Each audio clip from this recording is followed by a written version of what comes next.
Alright, so this video is a follow-up to the fast Ez-Efi 1.0. It's been installed for a season. I think it's auto-tuned as much as it's going to do learning. It learns all the way down to about 1% throttle.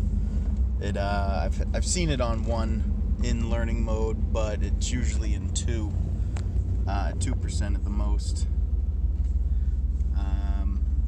Never at idle, so I don't know if that's a thing, but I would love to be able to get the idle lower, and it's the only thing that's been difficult.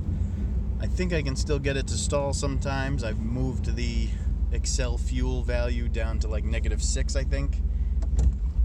See if I stab it. See if you see the RPMs. See how they drop once in a while. Whoop. But otherwise, it does pretty well. So I am happy with it.